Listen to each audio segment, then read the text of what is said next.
إن الحمد لله نحمده ونستعينه ونستغفره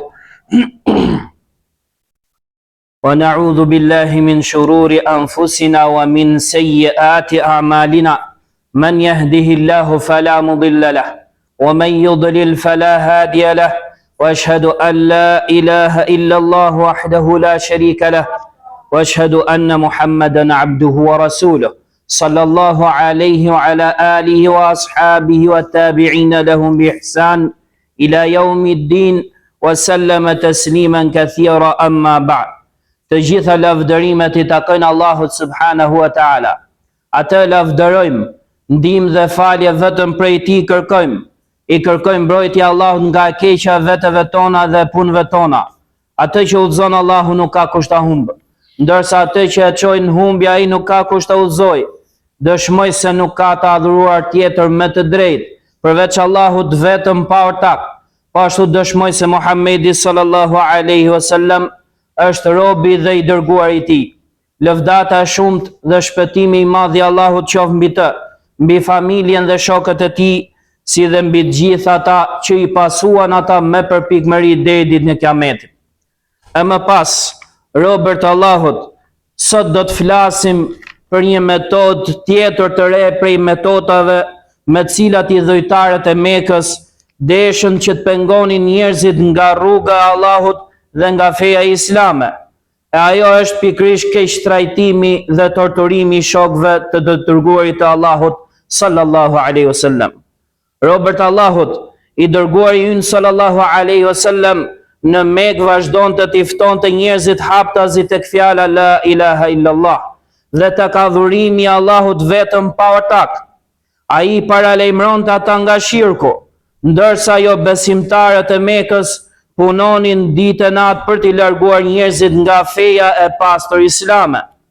Ata kalonin nga një metodë në tjetrën me qëllim që t'i pengonin njerëzit që të hynin në këtë fe të re me të cilën nuk kishte ardhur pejgamberi Muhammed sallallahu alaihi wasallam. Ndaj le të dëgjojmë disa prej shembujve të keqtrajtimit dhe torturimit që ju bën sahabëve të dërguarit të Allahut sallallahu alaihi wasallam në qytetin e Mekës në atë kohë. Spari transmetohet nga Abdullah ibn Mas'udi radiallahu anhu se ka thënë, të parët që e shfaqin islamin haptazi ishin 7 veta. I dërguari Allahut sallallahu alaihi wasallam, Abu Bekri, Ammari dhe nëna e tij Sumeja, Suhejbi, Bilali dhe Mikdadi radiallahu anhum. Sa I përket të dërguarit të Allahut sallallahu alaihi wasallam, atë e mbrojti Allahu nëpërmjet xhaxhait të tij Abu Talibit, ndërsa Abu Bekrin e mbrojti Allahu nëpërmjet popullit të tij, ndërsa të tjerët I dhujtarët I kapën, I veshën me parzmore prej hekuri dhe I nxirrnin në diell, duke I torturuar me nxehtësinë e tij. Nuk mbeti asnjëri prej tyre pa ju përgjigjur dhe pa ju bindur asaj që kërkonin torturuesit I dhujtar, përveç Bilalit, sepse ai pranoi të shtypej dhe të torturohej për hir të Allahut të madhëruar, ndërsa populli I tij e nënçmuan atë. Ndaj ata e kapën atë dhe ja dorëzuan fëmijëve të tyre. Kështu fëmijët e sorollatnin atë nëpër shtigjet dhe luginat e Mekës, ndërsa I thoshte vazhdimisht ahadun ahad, një I vetëm, pra duke dëshmuar me këtë se Allahu është I vetmi që meriton adhurimin. Së dyti, transmetohet nga Xhabiri radiallahu anhu se I dërguari Allahut sallallahu alaihi wasallam kaloi pranë Ammarit dhe familjes së tij, teksa ata po torturoheshin nga I dhujtarët. Atëherë pejgamberi sallallahu alaihi wasallam u tha atyre, abshiru ala Ammarin wa ala Yasirin fa inna maw'idakumul janna. Përgëzohuni jo familja Ammarit dhe o familja Yasirit, pasi premtimi juaj është xheneti. Së treti, transmeton Abdurrahman ibn Jubair ibn Nufair se babai I tij ka thënë, një ditë ulëm me Miqdad ibn al-Aswad radiallahu anhu, ndërkohë pranë tij kaloi një burr dhe tha, Lumë këta dy sy që kanë parë të dërguarin Allahut sallallahu alaihi wasallam. Pra kishte për qëllim Miqdadin radhiyallahu anhu. Lumë këta dy sy që kanë parë të dërguarin Allahut sallallahu alaihi wasallam. Pasha Allahun, sa shumë do të dëshironim të kishim parë atë që ke parë ti dhe të kishim qenë dëshmitar të asaj që ke qenë ti. Mirë po kjo gjë zemroi Miqdadin, kurse unë fillova të habitem, sepse ai burr nuk tha gjë tjetër veç se diçka të mirë. Pastaj Miqdadi u kthye atij burri dhe i tha: "Çfarë shtyn një njeri që të dëshiroj këtë që çfarë shtyn një njeri që të dëshiroj të ketë qenë i pranishëm në një ngjarje nga e cila Allahu e ka mbajtur larg, ndërkohë që ai nuk e di se si do të sillej, po të kishte qenë i pranishëm në të." Pasha Allahun, ka pasur njerëz në kohën e të dërguarit të Allahut sallallahu alaihi wasallam, të cilët Allahu i hodhi me fytyrat e tyre në zjarrin e xhehenemit, për shkak se ata nuk ju përgjigjen thirrjes së tij dhe nuk e besuan atë. A nuk e lavdroni Allahun sepse ju nxorri në një kohë ku nuk njihni askën tjetër përveç Zotit tuaj, duke besuar atë me cilën erdhi pejgamberi juaj, dhe duke ju mjaftuar si mësim belaja dhe sprovat që përjetuan të tjerët. Me të vërtet, Allahu e dërgoi pejgamberin sallallahu alaihi wasallam në gjendjen më të vështirë në të cilën ishte dërguar ndonjë prej profetëve, në një periudhë kohe që s'kishte pejgamber dhe ku dominonte ignoranca. Ata nuk shihnin ndonjë fe më të mirë se sa adhurimi i idhujve. Kështu pejgamberi sallallahu alaihi wasallam erdhi me të vërtetën dalluese, nëpërmjet së cilës bëri ndarje mes të vërtetës dhe të kotës, madje bëri ndarje midis prindit dhe fëmijës, aq sa njeriu mund ta shihte baban, fëmijën apo vëllain e tij si jo besimtar, ndërkohë që Allahu këtij ja kishte hapur kyçin e zemrës së tij për pranimin e besimit. Madje ai e dinte se nëse një prej familjarëve të tij do të vdiste në atë gjendje, do të hynte në zjarr. Prandaj ai vetë nuk gjente qetësi, duke e ditur se i dashuri i tij ishte në zjarr. Madje kjo është ajo për cilën Allahu i lartësuar ka thënë: "Walladhina yaquluna rabbana hab lana min azwajina wa dhurriyyatina qurrata a'yun waj'alna lil muttaqina imama." Dhe ata që thonë: "O Zoti ynë, na jep prej bashkëshortëve dhe pasardhësve tanë të atill që janë kënaqësi të syve tanë, si dhe na bëj ne që të jemi shembull për të devotshmit." Mbaroi fjala e tij, Allahu qoftë i kënaqur me të. Pra, mësimi që nxjerrim nga fjalat e Miqdadit radhiyallahu anhu është se ai e kërkoi nga ai burr që të falënderonte Allahun e madhëruar, pasi në fillimet e Islamit kishte njerëz që e pan të dërguarin e Allahut sallallahu alaihi wasallam dhe ishin dëshmitar të tij, por megjithatë nuk e ndoqën atë, nuk ju përgjigjen thirrjes së tij dhe Allahu i hodhi me fytyrat e tyre në zjarr. Ndërsa kishte edhe njerëz të tjerë, të cilët u sprovuan dhe u torturuan për shkak të besimit të tyre. Prandaj Miqdadi radhiyallahu anhu u tha atyre: "Lavdërojeni Allahun, sepse ju nuk jeni përballur me sprovat dhe torturat me të cilat u përballëm ne në fillimet e Islamit." Së katërti të nderuar vëllezër, transmetohet nga Qais ibn Hazimi, Allah më shëroft, se ka thënë: "E dëgjova Said ibn Zeidin radhiyallahu anhu duke thënë në xhamin e Kufës: Pasha Allahun, më kujtohet kur Umeri më kishte lidhur për shkak të Islamit tim, para se vetë Umeri radhiyallahu anhu të pranonte Islamin."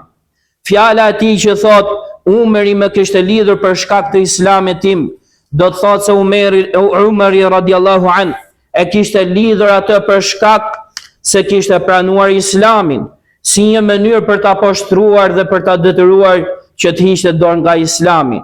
Dhe kjo ndodhi para se Umeri radhiyallahu anhu të pranonte Islamin. Pra vështirësi, dënime dhe sprova që vetëm Allahu i lartësuar i di. Së pesti transmetohet nga Khabbab ibn al-Arat radhiyallahu anhu se ka thënë: "Isha farkëtar në Mekë dhe unë I bëra një shpat Al-As ibn Wailit. Kur shkova t'i kërkoja pagesën, ai tha: jo, pasha Allahun nuk do t'ja pagesën derisa të mohosh Muhamedin.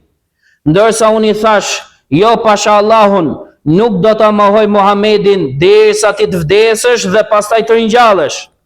Ai tha: nëse unë vdes dhe pastaj ringjallem, atëherë eja tek unë, pasi atëherë atje unë do të kem pasuri dhe fëmijë dhe do t'jap ty. Atëherë Allahu I madhëruar zbriti ajetet: afara'ayta alladhi kafara bi ayatina wa qala la utiyanna malan wa walada attala'a al-ghayba am ittakhadha 'inda ar-rahmani 'ahda kalla sanaktubu ma yaqulu wa namuddu lahu min al-'adhabi madda wa narithuhu ma yaqulu wa ya'tina farda. Aja ke parë të që I mohoj ajetet tona dhe tha: me siguri do të më jepet pasuri dhe fëmijë. Valla aja ka parë ai të fshetën, apo ka marrë ndonjë beslidhje nga I gjithëmëshirshmi? Kurse si jo, ne do ta shkruajmë atë që thot dhe do t'ja shtojmë dënimin vazhdimisht. Madje ne do ta trashëgojmë atë që thot ai dhe do të vi tek ne duke qenë I vetëm. Së gjashtë vëllezër të nderuar, transmetohet nga Ebu Lejla el-Kindi, Allah më shërof, se ka thënë: një ditë Khabbabi shkoi tek Umeri radiallahu an, dhe Umeri tha: afrohu, askush nuk e meriton më shumë këtë vend pranë meje se sa ti dhe Ammari. Atëherë Khabbabi filloi t'i tregonte Umerit radiallahu an gjurmët në shpinën e tij, të cilat ja kishin shkaktuar I dhujtarët për shkak të torturave. Dhe së shtati transmetohet nga Khabbab ibn al-Arat radiallahu an se ka thënë: u ankuam tek I dërguari Allahut sallallahu alaihi wasallam, ndërsa ai ishte mbështetur mbi një mantel në hijen e Qabës. Ne po përjetonim vuajtje të mëdha nga I dhujtarët dhe I tham: a nuk kërkon ndihmë për ne? A nuk I lutesh Allahut për ne? Ai I tha: para jush ka pasur njerëz të cilët kapeshin, pastaj për ta hape një grob në tokë dhe vendoseshin brenda saj. Më pas sillë një sharr, vendosej mbi kokën e tij dhe ai ndahi në dysh. Madje u ashqenin mishin deri te kockat me krëhëra prej hekuri. Megjithatë, kjo nuk e largonte atë nga feja e tij.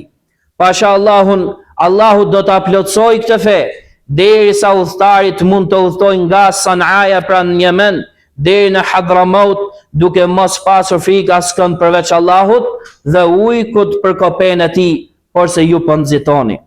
Vëllezër të nderuar, këto ishin vetëm disa raste prej rasteve të shumta të durimit dhe qëndrueshmërisë së sahabëve të nderuar. Allahu qoftë I kënaqur me ata. Ata u torturuan, u kërcënuan dhe u keq trajtuan për shkak se ju përgjigjen thirrjes së të dërguarit të Allahut sallallahu alaihi wasallam. Por sprovat nuk I kthyen ata nga feja e tyre. Përkundrazi qëndruan të palë kundër derisa Allahu u dha fitoren. Dhe këto ngjarje që përmendëm nuk janë thjesht histori të së kaluarës, por janë mësime të mëdha për çdo musliman që sprovohet në fenë e tij. Ndaj lutëm Allahut na jap durim dhe qëndrueshmëri në fenë e tij, të na forcojë në të vërtetën dhe të na bëj prej atyre që kur sprovohen durojnë dhe nuk kthehen pas. Aqulu hadha al-qawl wa astaghfirullah li wa lakum min kulli dhanb fastaghfiruhu innahu huwal ghafurur rahim. Alhamdulillahi ala fadlihi wa ihsanihi wa ashkuruhu ala tawfiqihi wa imtinanihi wa ashhadu an la ilaha illa Allah wahdahu la sharika lah wa ashhadu anna Muhammadan abduhu wa rasuluhu, amma ba'd. Robert Allahut, në këtë hadith ka shumë mësime, këshilla dhe shembuj prej cilëve mund të përfitojmë. Spari sprova është një prej ligjeve të Allahut në këtë gjithësi. Me anë të saj Allahu I lartësuar dallon të keqin nga I miri, I pastron dhe I forcon besimtarët, ndërsa I shkatron jo besimtarët. Allahu I madhëruar thot: ahasiba an-nasu an yutraku an yaqulu amanna wa hum la yuftanun wa laqad fattanna alladhina min qablihim fala ya'lamanna Allahu alladhina sadaqu wa la ya'lamanna al-kadhibin. Valla menduan njerëzit se do të lihen vetëm pse thanë ne kemi besuar dhe nuk do të sprovohen, me të vërtet ne i sprovuam ata që ishin para tyre, ndaj Allahu patjetër do t'i di ata që e thanë të vërtetën dhe do t'i di ata që ishin gënjeshtar. Robërt Allahut, për këtë arsye i dërguari Allahut sallallahu alaihi wasallam i edukoi shokët e tij dhe umetin e tij me durim ndaj sprovave, pasi durimi dhe mos nxitimi janë rruga drejt fitores. Ashtu si kurse thot Allahu i lartësuar, fasbir kama sabara ulul azmi min ar-rusul wala tasta'jil lahum. Prandaj bëj durim ashtu siç bën durim të dërguarit e vendosur dhe mos u trego i nxitueshëm ndaj tyre. Ndërsa rrugët e shtrembëra që i kanë shpikur thirrësit e nxitimit dhe të ngutjes, të cilët i japin si rrugëzidhje të padrejtësive dhe të këqijave vetëm përballjen me sprovat dhe belat, nuk sjellin asnjë dobi. Përkundrazi, ato vetëm sa u ashtojnë muslimanëve dobësinë. Prandaj që njeriu nuk duhet ta shpresoj përballjen me sprovat dhe belat, sepse i dërguari Allahut sallallahu alaihi wasallam e ka ndaluar këtë gjë. Në një prej ditëve kur u përball me armikun i dërguari Allahut sallallahu alaihi wasallam, priti derisa dielli anoi nga ana e perëndimit, pastaj u ngrit dhe u mbajti ligjërat njerëzve duke thënë: Ayyuhan nas, la tatamannu liqa al-adu was'alu Allah al-afiyah fa idha laqitumuhum fasbiru. O njerëz, mos e dëshironi përballjen me armikun dhe kërkojeni Allahut mirëqenie, por nëse përballeni me ta, atëherë bëni durim. Po ashtu pejgamberi sallallahu alaihi wasallam ka thënë, nuk i takon besimtarit që ta poshtroj veten. Ata thanë, si e poshtron veten o i dërguari Allahut? Ai tha, yata'arradu lima la yatiqu min al-bala, duke ekspozuar veten ndaj një sprove që nuk e përballon dot. Së dyti, prej mësimeve, këshillave dhe urtësive që nxirren nga ky hadith madhështor, është se fitoria u takon besimtarve, përfundimi i mirë u takon të devotshmëve dhe e ardhmja i takon kësaj feje. Ashtu sikur se ka thënë Allahu i lartësuar, inna lanansuru rusulana walladhina amanu fil hayati dunya wa yawma yaqumul ashhad. Me të vërtet, ne do t'i ndihmojmë të dërguarit tanë dhe ata që besuan në jetën e kësaj bote dhe në ditën kur do të ngrihen dëshmitarët. Dhe kështu vëllezër të ndashur, le të jemi të durueshëm në bindje ndaj Allahut, të qëndrueshëm në të vërtetën dhe të sigurt se fitoria dhe përfundimi i mirë janë për besimtarët. Allah na bëf prej atyre që qëndrojnë të palë kundër në fenë e tij, na dhën sinqeritet në fjalën dhe vepra dhe na bëf prej atyre që do të kenë ndihmën dhe fitoren e tij në këtë botë dhe në botën tjetër. I lutem Allahut të lartësuar ta forcojë Islamin, si dhe t'i forcojë dhe muslimanët në sunetin e të dërguarit të tij sallallahu alaihi wasallam, të na jap durim në sprova, të na ruaj nga devijimi dhe të na bëj prej robërve të tij të devotshëm. Ibadallah, inna Allaha ya'muru bil adli wal ihsan wa ita'i dhil qurba wa yanha 'anil fahsha'i wal munkari wal baghi ya'idhukum la'allakum tadhakkarun.